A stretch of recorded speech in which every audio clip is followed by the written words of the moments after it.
TIMA, Taiwan TIMA members organized a free clinic at Penghu Island's Huayu village. We learn why underneath the ground of Taiwan's Kaohsiung city are miles of pipelines used by petrochemical refineries.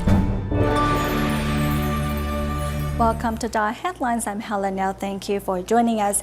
Huayu is the westernmost island at Penghu. With only some 100 residents, the island has limited medical resources. In 1999, TIMA first visited the island to provide medical assistance for residents, with a return 15 years later, further strengthening those bonds. TIMA doctors and volunteers arrived in Huayu, the westernmost island of Penghu, for a two-day charity mission. Most residents of Huayu rely on fishing for a living. Since the island lacks resources, TIMA volunteers walk into the heart of the island to help.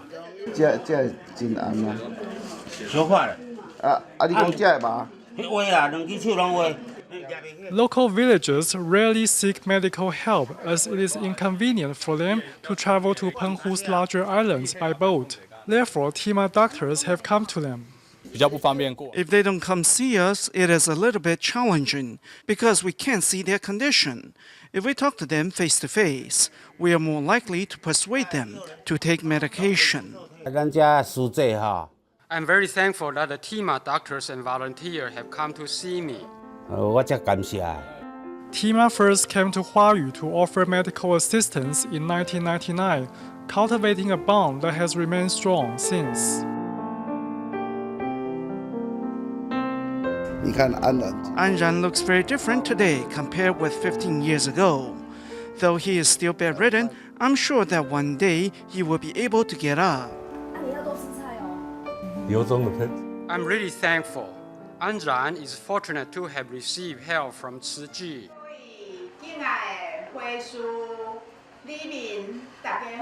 With a population of roughly 100, the news of TIMA's arrival quickly spread. Villagers swarmed to the clinic on the following day. I don't feel pain now. The doctor was very good. Medical services are much needed in such remote areas. I'm glad to have had the opportunity to come here. TIMA members strive to provide medical help in remote areas and are doing so once again here in Penghu.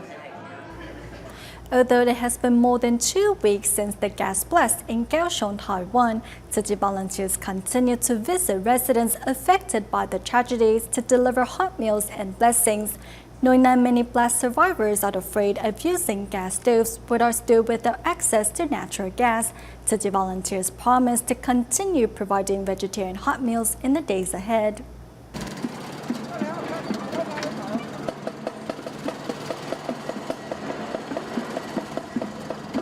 A truck that is normally used to pick up recyclables has transformed into a truck delivering meals.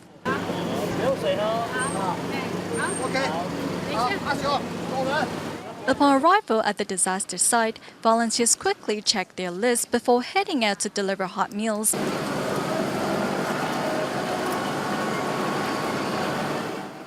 Regardless the treacherous roads, DaAi volunteers visit blast survivors door to door, warming stomachs and hearts.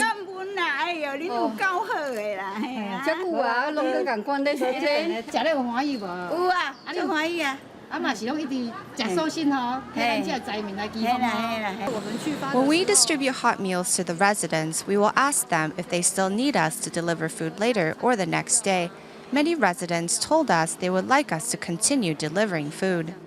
As many blast survivors are still afraid of using their stoves or have no access to natural gas, DaAi volunteers make it a point to deliver the meals, rain or shine. Currently, the volunteers have set up a point at the Sanxing High School of Commerce and Home Economics, and they also organized 7 delivery routes to make sure residents don't have to sleep on empty stomachs. The tragedy gave us the chance to encourage community members to go vegetarian.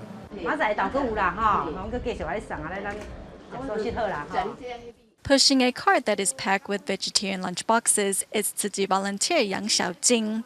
Since August 1st, Yang has been offering her assistance at the blast site.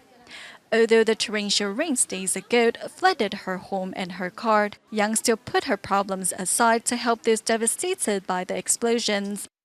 We will continue offering hot meals to blast survivors. Many of them are extremely moved by our dedication because some of volunteers' homes were themselves affected by the recent floods. Among the first group of Tzu Chi volunteers to arrive at the disaster site is Chen Zhaorong, who has 3 properties on disaster-stricken Kaohsiung 3rd Road. A burnt plant outside of Chen's home shows the force of the explosions. Thankfully, Chen's family and home was saved. However, Chen says the tragedy has reminded him to put himself in others' shoes. This area was hard hit by the blast. I'm very sad because I know many of those who were affected by the tragedy. Besides tending to blast survivors, Chen Zhaorong will neither be charging rent for his properties for as long as the roads around the disaster site are not cleared. He can't make ends meet right now. In fact, he probably lost a lot of money in the explosion. I made my decision without any hesitation. With such love and care, residents affected by the underground gas explosions will be able to regain the strength to move on with their lives in no time. The recovering process for Kaohsiung residents is slow going in the aftermath of the gas explosions, but island-wide residents have pitched in to let Kaohsiung people know they are not alone. Although Hu Fengqing's son suffered injuries from the recent gas explosions, the pair is nonetheless very optimistic about the situation.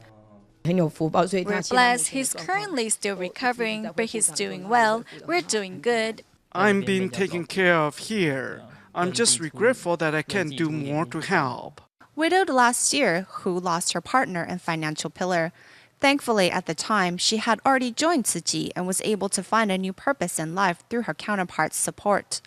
I think I'm going to spend the rest of my days in Tzu Chi because I can't find a better organization out there. We're all supportive of her, just as long as she doesn't exhaust herself. After her son's condition stabilized, the Tzu Chi volunteer then joined in the disaster relief. She shares her stories with others of how doing good deeds has helped her son. On July 20th, he donated bone marrow. I told him, even though your leg is broken, you must count your blessings as you have escaped from further harm.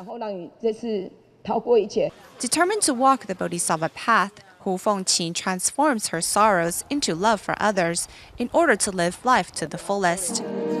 Meanwhile, breakfast shop owner Cai Furong brought his family along to attend a blessing ceremony at Kaohsiung's Yingming Junior High School. Cai's first experience with Tzu Chi was in Taipei in the aftermath of a typhoon. Now receiving Tzu Chi's love and care once again, Cai is grateful for the calming force. I wanted to bring my children here to let them see that the world out there is filled with love. From when the explosions happened till now, I think our lives have yet to return to normal. However, Tzu Chi is bringing peace to our hearts.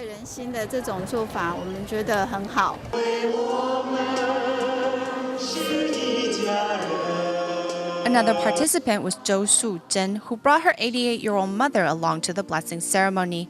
In the wake of the disaster, TIMA members visited Zhou's family to make sure everyone was safe. Events like this helps to calm hearts and brings a sense of peace to those affected by the gas explosions. Although hearts are still restless in Kaohsiung due to the lingering effects of the accident, the blessing ceremony does much to help comfort all those in need. In Taoyuan, Tzu Chi volunteers pay regular visits to Mr. Li each month, but recently, care recipient Mr. Li paid Tzu Chi volunteer Zheng Chongxing a visit himself. Arriving at my house, he gave me a huge red envelope. I asked, "What's this?" He said it's his donation for the Kaohsiung tragedy.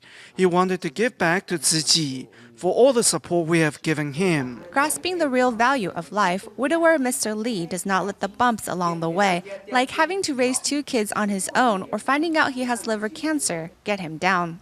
2 years ago, when we first met him, he was already in the final stage of his cancer. The doctors gave him only 3 months to live. His health isn't that great, but he still goes out to work to make ends meet. And now, he is even donating a huge chunk of money.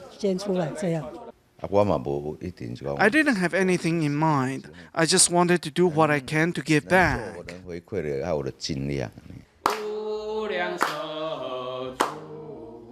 Despite the tragedy in Kaohsiung, Mr. Lee has learned that true fortune comes from having a giving heart. In Taiwan's New Taipei City, it has been more than 5 days since the Xingdian gas explosion. Knowing that many residents' hearts have been left rattled by the accident, Tzu volunteers called upon them to deliver gift packs and their condolences. At 11:45 a.m., I was standing here ready to watch Master Zhenyan's Life Wisdom broadcast. The explosion occurred at 11:46 a.m. That door came down. Thinking about the gas explosion on August 15, fear still lingers in many residents' hearts. Local resident Ling Zhixiang says he almost witnessed the accidents firsthand. See the gas leak into here. Thankfully, I was not here earlier on the day of the explosion. I don't think I would have been able to escape if the ceiling came down. As residents in Taiwan are still mourning for the Kaohsiung blast victims, the Xingdian gas explosion once again shattered the sense of security previously held by the country's citizens. To put blast survivors' hearts at ease, Tzu volunteers visited the community with gifts and their condolence.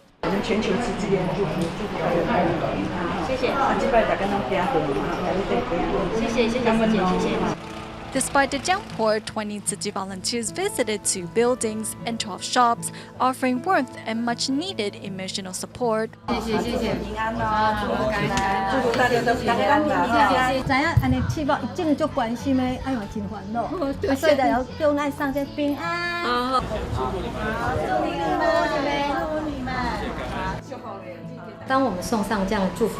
the residents were very happy when we arrived to deliver our blessings. In the future, we will continue providing emotional support if needed to the residents here. Thanks to volunteers' visit, residents can finally put their minds at ease as volunteers promise to continue offering their love and care in the days and weeks ahead.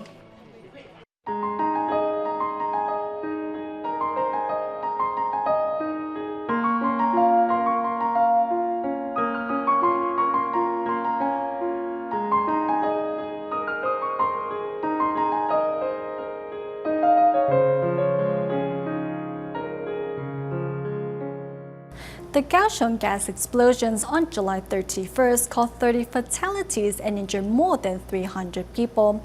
The main culprit was a broken underground pipeline used by a petrochemical plant which leaked tons of propellant. Next, we learn why there are miles of underground pipelines that transport damaged chemicals underneath Kaohsiung's commercial and residential areas. On April 6 of 2012, the Chinese Petroleum Corporation's Huayu refinery in Kaohsiung was engulfed in flames due to an explosion caused by butadiene leak. A year later, CPC's Nanzi refinery exploded once again due to ruptured pipes, which leaked hydrogen and sulfur dioxide. Despite a series of industrial accidents, neither the company nor the government has revised the company's safety protocol. Finally, the worst gas explosions in Taiwan's history took place in Kaohsiung on July 31st. Suddenly, the petrochemical industry has become the nation's public enemy number 1. Everyone is terrified. I think it's best to relocate all the underground pipelines. Underground pipelines have long been the lifeline of the petrochemical industry, but the public has only grown concerned about their safety due to the recent explosions. The first naphtha cracking plant was built in Kaohsiung in 1968. The second, the third, and the fourth followed in the 70s as the government championed the industry as part of its 10 major construction projects. Against public outcry, the fifth plant was built in the 90s. Kaohsiung had effectively become a petrochemical city. All the plants were built in and around Kaohsiung at the time because the port of Kaohsiung made importing and exporting easier. The petrochemical industry is important because it produces major raw materials for all our daily needs by processing petroleum and natural gas. Two major categories of products are produced when imported crude oil has been refined. One is fuel, which includes gasoline, diesel, and kerosene. The other are basic raw materials, which includes olefin, propylene, and alkanes. When the raw materials have been processed chemically, they turn into polymers, which will eventually become clothes, shoes, tires, and plastic goods that all consumers use. The plants in Kaohsiung make up 1/3 of the country's petrochemical industry and provide some 360,000 jobs. The petrochemical industry has brought about Taiwan's economic boom and provides job opportunities for residents. This picture taken in 2000 shows Mr. Huang standing together with the CPC's upper management. The company has provided us with adequate trainings, so we have the skills needed to take on these very dangerous jobs. Having worked in this high-risk industry for more than 3 decades, Mr. Huang has obtained 13 various certifications. Like controlling the boilers, it takes someone with proper training to do that. Though the job is risky, the employees are compensated with high salary. But what about those who live nearby the plants? This is Kaohsiung's new commercial district, the Dream Mall. But as you can see, right in the back is a petrochemical storage tank. In fact, the 2.8 million people living in this city are surrounded by petrochemical plants. The Dream Mall of Uni-President Enterprise is here. As you can see, the storage tank is only about 500 meters away. It's like a ticking time bomb. The CPC is at the core of the city's petrochemical development. It is responsible for installing miles of underground pipelines that zigzag underneath the city's commercial and residential areas. The petrochemical plants drain our electricity and water. They are also a threat to our environment and lives. Thanks to the petrochemical industry, our lives have become more convenient. But at the same time, our air is getting dirtier, our environment more polluted, and our lives continually at risk. Moving to Singapore, we meet Tzu Chi volunteer Kwang Kuo-mei, who learned to let go of ignorance and embrace a new way of living her life after attended a Tzu Chi blessing ceremony.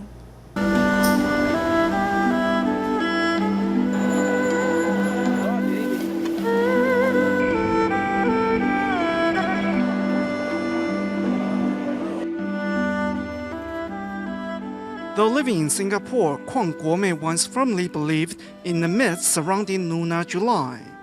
I offered chicken and barbecue pork, which came in red as it meant good fortune. Though she practiced all the rituals right down to the letter, Miss Kwang still felt uneasy. After dinner, by about 9 at night, we would start folding lotus flowers out of joss paper until 12 at night, which was really tiring. Then by chance, Miss Kwang was invited to attend a Tzu Chi blessing ceremony, where she learned that Lunar July is actually an auspicious month.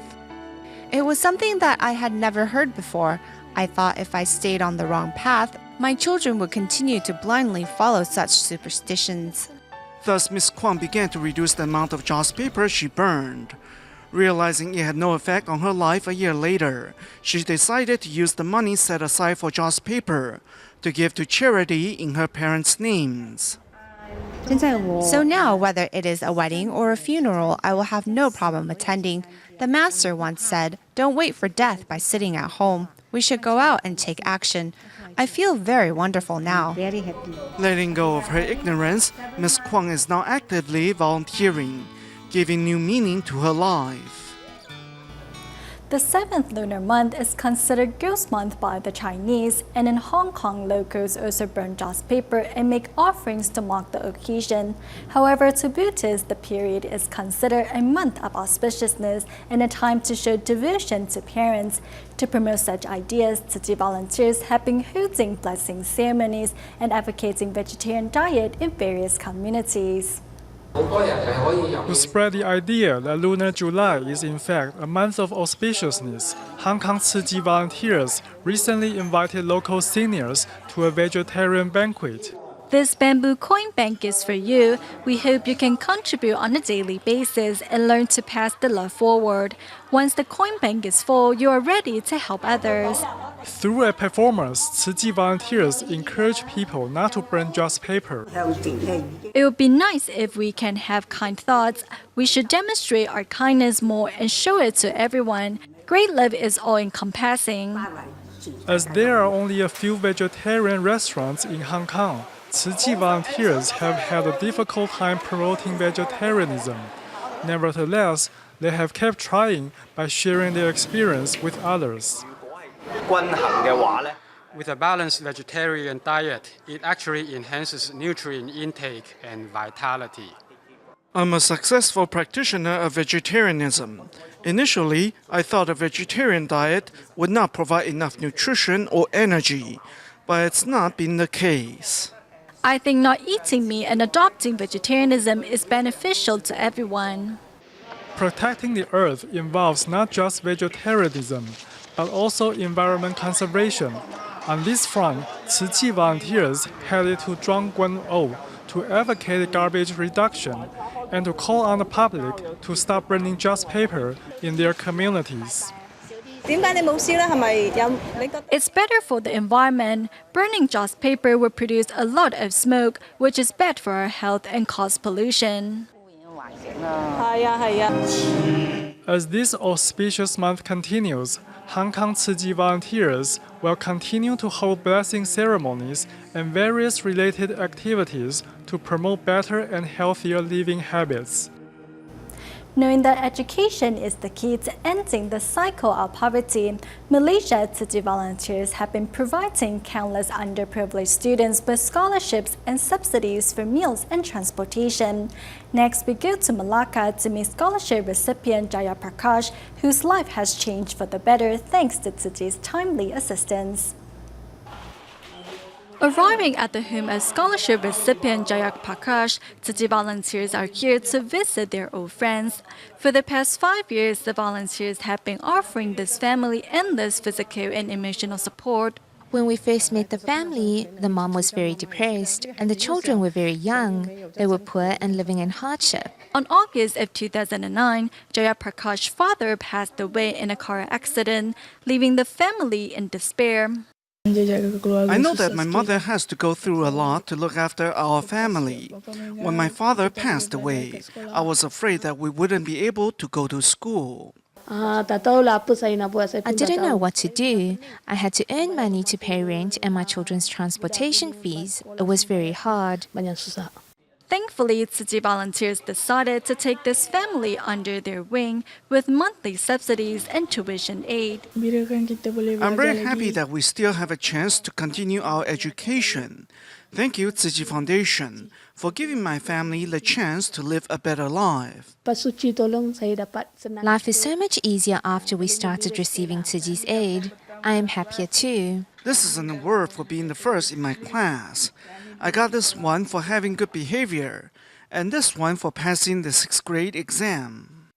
Besides studying hard at school to reciprocate Tzu Chi's love, Jaya Prakash also takes on the responsibility of looking after his siblings. The eldest son is a very good kid. When his mother is not around, he takes good care of their family. He always makes sure the house is clean and tidy.